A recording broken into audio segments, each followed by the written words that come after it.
Hey guys, Zoe here from OneGlanceTrader.com and welcome back to my Babypips Forex Education video series.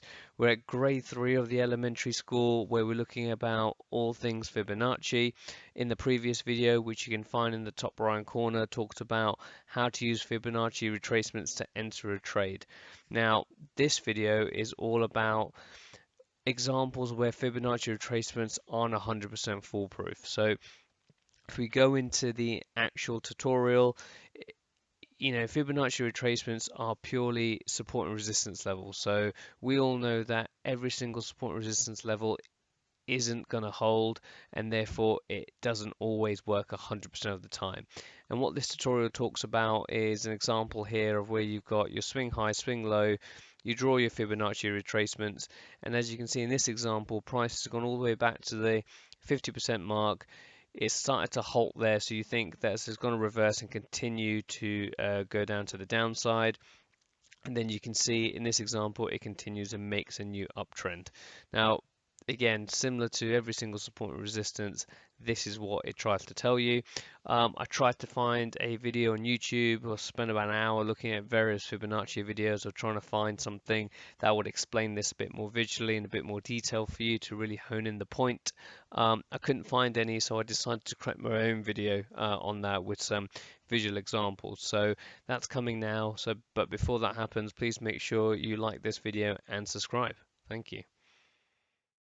So I'm going to show you a very quick example of where a Fibonacci retracement did not work. So I've got a chart open here.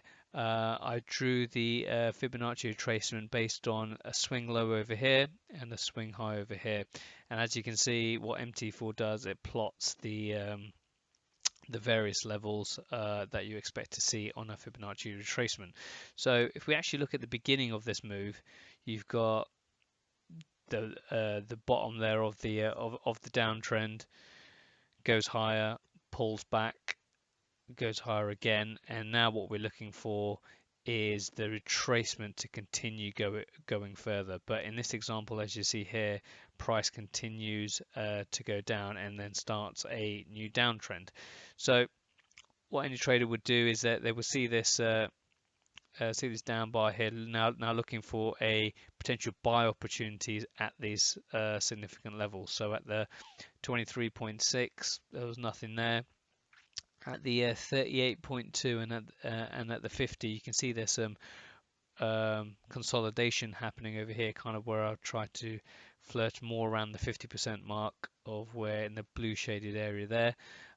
You started to get pull back to the 38.2, but that held as a resistance and then continues to go down, and then just below the 61.8 region here again you get some consolidation over here.